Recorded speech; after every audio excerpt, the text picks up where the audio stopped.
Hello, everybody. Welcome once again to another episode of the Tigers Baseball Podcast. I'm your host, Chris Schulte, and spring training is officially underway in 2022. Thankfully, the lockout is over and has been over for the last 2 weeks and 2 days. We don't need to hear any more about Carlos Correa going to the Tigers because he's with the Twins, which really sucks. A couple of news items. Former Tiger Nick Castellanos, now former Red, former Cub Nick Castellanos as well, is a current Philly. He signs with the Phillies for 5 years at $100 million.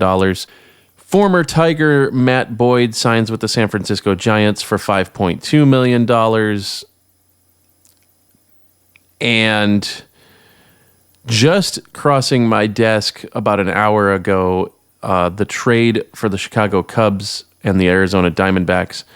Sergio Alcantara, former Chicago Cub, former Detroit Tiger, former Arizona Diamondback, is now back with the Arizona Diamondbacks. So the two guys that you traded, that you got in the JD Martinez deal, Al Avila from Arizona, neither one of them are with the Tigers, that being Dawel Lugo and Sergio Alcantara. Once again, what a wonderful trade man you are. If Al Avila makes a trade, don't be surprised if it doesn't pan out. Now, the jury's still out on Jake Rogers and Franklin Perez and Daz Cameron, but I don't see that one panning out either.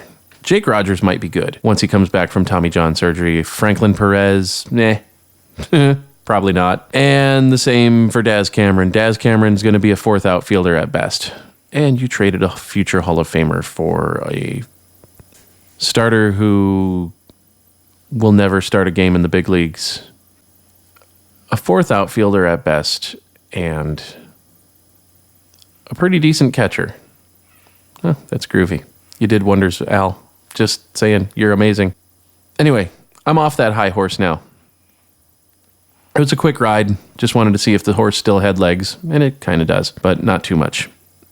So we're going to get into a few things today. I just wanted to cover my thoughts on the compressed spring training, and I'm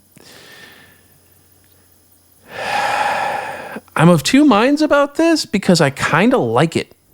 I like the fact that there's only 2 off days in the next 3 weeks of spring training games.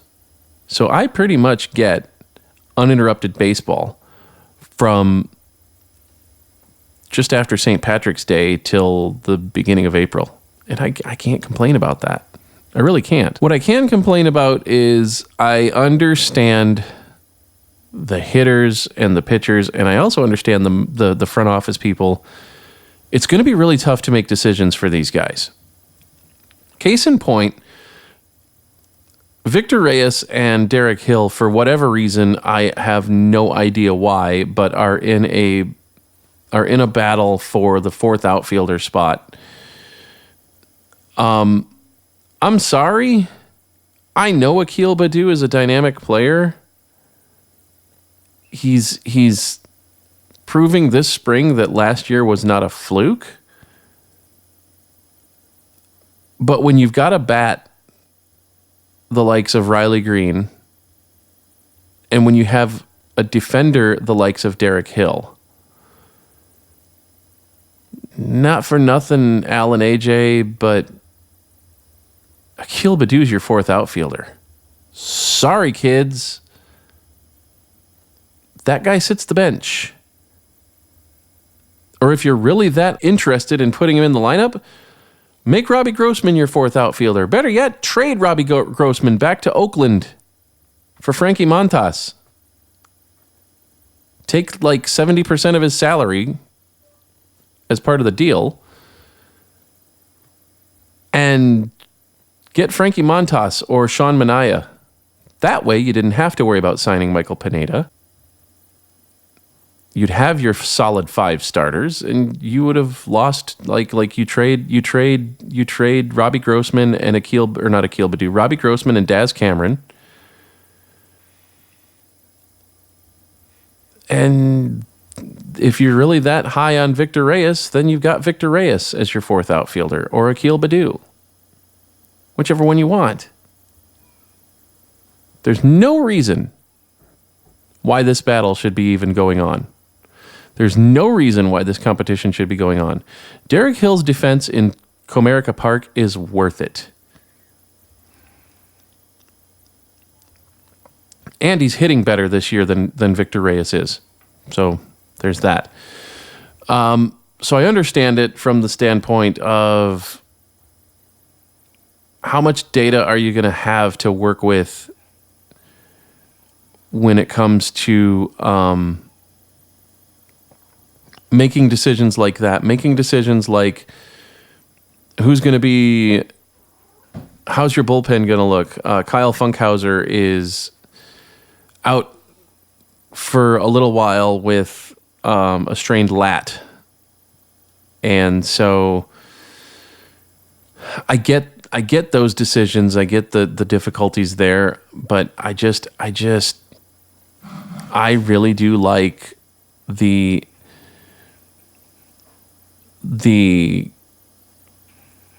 situation the way it is, where you've got 3 weeks of meaningless games and then it starts for real.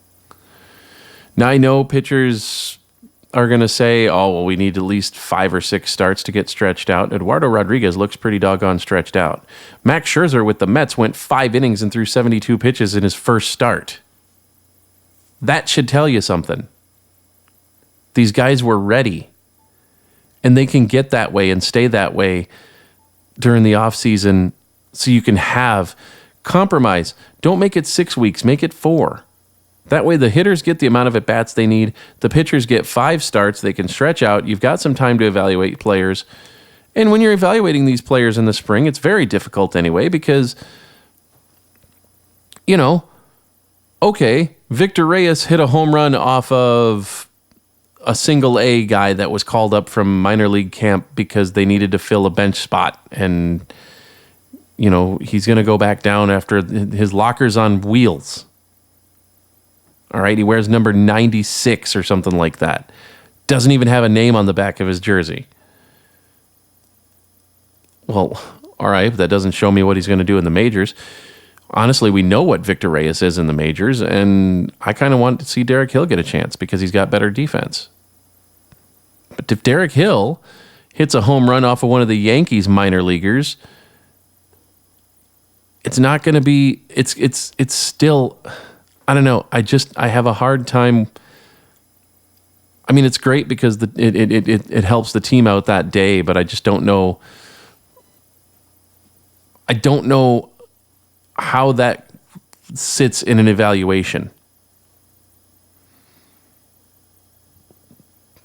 Which, of course, is why I'm ranting and raving about bad trades and not the guy making the decisions about what's a good trade and what's a bad trade. So there's that. So overall, I kind of like the dynamic that is the shortened spring training. I wouldn't mind it another week longer. So have spring training start on, have pitchers and catchers report on March 1st, have games start on March 8th. Pitchers and catchers report on the 1st, regulars report on the 4th, position players report on the 4th. First game March 9th. Make it that way every year. And then that gives them, it makes the season a little longer, but start the season back the way it used to be, like April 4th, April 5th. None of this starting on March 31st garbage. That didn't happen until after 2000, by the way. Used to be back in the day that the baseball season started on the last day of the NCAA tournament, so the men's final would be that night, and Major League Baseball's opening day would be that day.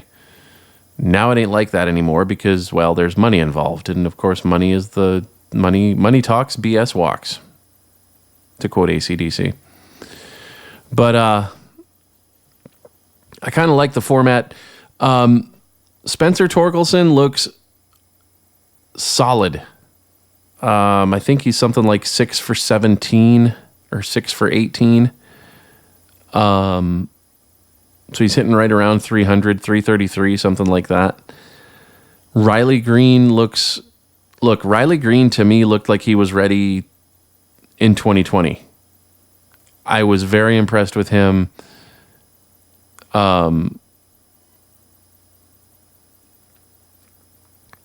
Back when the Tigers brought him into to the first spring training before the pandemic hit, he looked really good to me. He looked like he was major league ready at that point, and he just continues to look like he's major league ready. And I think this year is the year that he makes the opening day roster. I think it's the worst kept secret in baseball that Riley Green and Spencer Torkelson are going to make the team coming out of spring training. They would have to have some sort of an injury situation, or Torkelson would have to go into like an 0 for 32 slump in the next 2 weeks. And he's not going to even get 32 at bats, let alone go 0 for. So I think they're pretty much penciling Riley Green in as the opening day center fielder. And you might as well pencil Spencer Torkelson in as the opening day first baseman, because Miguel Cabrera has signed off on it. And if Miguel Cabrera signs off on it, chances are that means that it's going to happen. So the Tigers did sign last weekend. They signed him last Friday, made it official last Saturday. Michael Pineda. He's having visa issues, or he would have at least made his first start by now, but he's having visa issues, which means your starting rotation is going to be Eduardo Rodriguez as your opening day starter. They made that announcement already. Casey Mize is your game 2 starter. Again, that's an official announcement from AJ Hinch. Probably Tarek Skubal in game 3. So the White Sox already know they're facing Rodriguez, Mize, and Skubal. Game 4 of the series, or your first game 1 against the Red Sox, you'll see game 1 against the Red Sox. You'll see Matt Manning, and game 2 against the Red Sox, you will see Tyler Alexander. Then, of course, game 3, Eduardo Rodriguez faces his former team. That should be fun. And that's going to be your starting rotation. Rodriguez, Mize, Skubal, Manning, Alexander, probably until about the 20th or 21st of April is my guess. But, that could change as well depending on injury. I really hope there's not an injury, because there's really nobody that they have in the system that is ready to start right now in the majors. Joey Wentz and Alex Faedo were already optioned down or sent down to the minor league camp. Wentz I want to say he's going to AAA this year, and Alex Faedo is sent to Single A. That's just a precautionary measure, okay? So what they're doing, because Alex Faedo had Tommy John surgery last year, and he's still pretty much in the rehab process from that. Joey Wentz is done with that. He's been pitching since last August, I think. Last July, last August, something like that. But what they've done is Alex Faedo is going to pitch in Single A, in Low A Lakeland. So he's not going anywhere when everybody breaks camp and goes up north. He's going to stay in Lakeland for about a month, and then they'll probably send him to AAA, would be my guess. And they're doing that to protect his arm, because it's cold up in Erie and Toledo in April. So they want to make sure that he's gotten stretched out. His arm is in a nice warm climate, and they're going to try to keep him that way until like September. And then when September hits, who knows what happens, but he may be in Detroit at that point, depending on how things go. He looked good in his first outing. I think he only had one outing, and then he was optioned down to Single A. He was assigned to Single A. Joey Wentz also looked good in his outings. He hit 96, 97 on the radar gun with his fastball, did Joey Wentz, which he did not have that in his arsenal before. He was about 92, 93 before, and he's 96, 97. So That's impressive, and he's getting his command back, so that's good. That's a good thing. The Tigers also re-signed Willie Peralta, something that they should have done before the lockout, but, that's just the way the Tigers work sometimes. He's insurance down in the minors. He's also still having visa issues. So we'll probably see him up in Detroit at some point. If nothing else, look, you might see Wentz or Faedo or Peralta up in Detroit when doubleheaders hit, because you get an extra pitcher. Well, you get an extra man on the roster for a doubleheader, and what usually happens is managers will call up an extra pitcher. And in the Tigers' case, they could call somebody up and make that and give that person a start in that second game, or even in the first game, whatever, in one of those two games of a doubleheader, and that saves a starter. In the regular rotation, they don't have to bring anybody up, like move a guy up a day or anything like that. It saves the arm. So look for that possibility to happen during a double header. You'll either see Peralta called up or Faedo or Wentz. Now, with the new CBA, I don't know how that's going to work, because players can only get optioned back to the minors 5 times in a year. So I don't know if they've made it a rule that's a special rule that doesn't count toward their, whatever. I don't know how that works, but that's something that might be considered, be taken into consideration as well.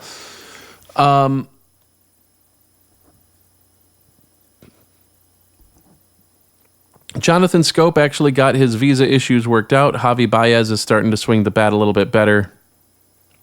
He did have some issues with where he's going to strike out a lot anyway. That's what we signed. And so he struck out a few times. Hasn't hit a ball out of the yard yet, but he has hit a couple of hard doubles. And he's getting good swings. He's hitting the ball hard. Spencer Torkelson is doing the same thing. Akil Baddoo and Riley Green went back to back on the spring training opening day. So that was kind of like, yeah, you know what, we're doing the right thing by bringing Green up. Miguel Cabrera, like I said, he's gotten one start at first base this spring. Schoop got a start at first base this spring, but for the most part, it's been Spencer Torkelson getting all the work at first. Harold Castro got the start at first today. And Willie Castro actually got a start in left field today. He actually played in left field today and on Friday, I think, or maybe it was Thursday. But he has played a couple games in left this year. The big battle right now is for that utility infielder spot, because Harold Castro and Willie Castro are the two shoe-ins for that, the two sure bets for that. Isaac Paredes hit a homer the other day against the Yankees, but he's still striking out a lot, and he's not making solid contact very often. And he also bruised his hand today. He was hit by a pitch against Baltimore today, so he's on he's day-to-day like everybody else. But I look to see him sent down to the minor league camp in the next few days, because I just don't see him panning out. So Willie Castro is making it difficult for Harold. A lot of projected, the two people who I respect a lot who write for the Tigers, those being Cody Stavenhagen of The Athletic and Jason Beck of MLB.com. Both of them are pretty much in agreement on opening day rosters. They're saying because there was a rule change because of the shortened spring training that rosters would expand to 28 players from opening day through May 1st. They're saying that the Tigers are going to go with 14 position players and 14 pitchers. I kind of don't see that. I think with the starters situation being what it is, and with the Tigers bullpen being what it is, and the fact that they've got 10 straight games, I have a feeling you're going to see 15 pitchers and 13 position players. But they've basically got a situation where it's your everyday players are going to be Tucker Barnhart, Spencer Torkelson, Jonathan Schoop, Javi Baez, Jamer Candelario, Akil Baddoo, Riley Green, Robbie Grossman, Miguel Cabrera, and then they basically have it as right now Harold Castro, Dustin Garneau, Eric Haas, Victor Reyes, and Derek Hill. So they've got them carrying the two outfielders because of those two extra roster spots. I think it's going to be Harold Castro, Dustin Garneau, Eric Haas, and hopefully I'm rooting for Derek Hill. I really his defense to me is worth. Look, if you have to hit him ninth, that's not a bad thing. And his defense more than makes up for any. If he hits 230 for you during the regular season and plays Gold Glove caliber defense in center field in Comerica Park, I'll take that all day long. I'll take that every day of the week and twice on Sundays. Thank you very much. So that's the way that it looks for the rosters for the roster for this year. Starting things off. Now, another question that I have that I don't know that I'll ever get answered is, with these two extra spots, if they send those guys back down to the minors, again, they wouldn't have been on the major league roster had it not been for that expanded 20 those extra two slots. So does that again count against their option time? So is it now you've got 4 options left, or for the year, or does it not count at all because it's a move from the expanded rosters? Jamer Candelario looks like he's starting to come into form. He was 0 for 11. Thursday he hit a home run against the Yankees, and then he hit a double and a single today. So he's starting to look like he's rounding into form. One of the things that I do like about the compressed spring training is you don't get cheap rainouts. You also don't get split squad games unless you're the Cubs and the White Sox. They did that on opening day. But Thursday they had a rain delay against the Yankees, and I turned the game off thinking, well, it's the 6th inning. They're going to just call it, and it is what it is. Oh, no. Boy, was I surprised when I came down and looked at my phone about an hour or so later, and it said, Tigers beat Yankees 5-3, winning pitcher, blah, blah, blah. I was like, well, that's new. And, of course, anytime the Yankees lose, I'm happy, whether it's spring training or regular season or postseason. So I look forward to those games. Outside of that, not too many things to talk about today for the podcast.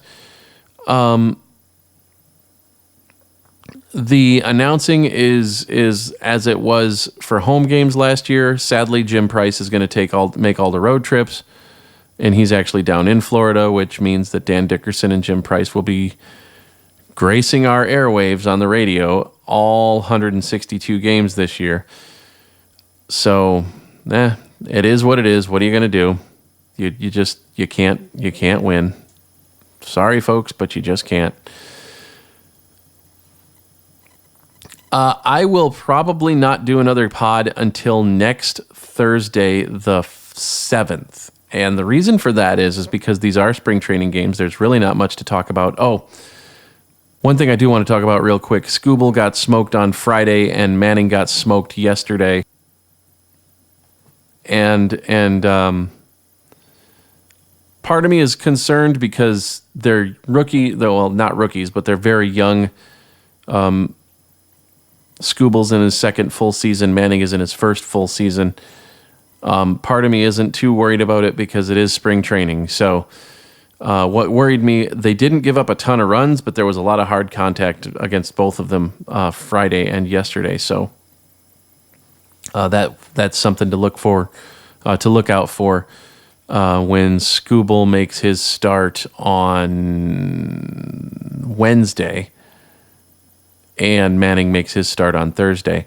Tucker Barnhart is going to lose a day off because he wants to catch Casey Mize in a AAA spring training game. Mize is just going to go down there to get some innings in on Tuesday.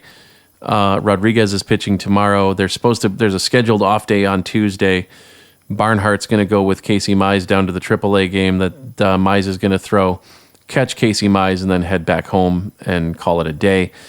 But Casey wants to get some innings, needs to get some innings in. That way it doesn't mess up their starts, and he's still on track to start the second game of the White Sox series on the 9th.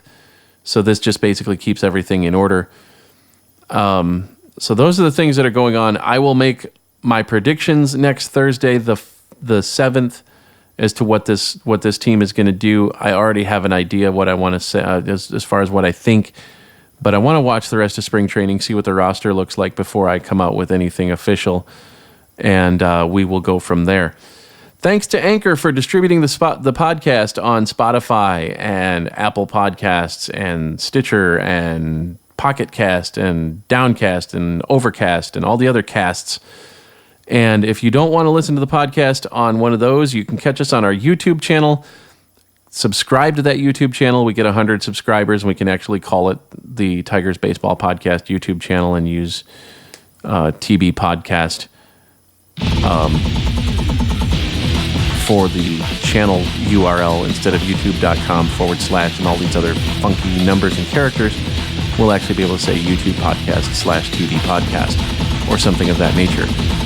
Follow us on Twitter at Podcast Tigers. You can email the show, tigersbaseballpodcast@gmail.com. It's the world's longest email address. We'll see you Thursday, April 7th, everybody. I'm Chris Schulte. Until then, thanks for listening, and go Tigers.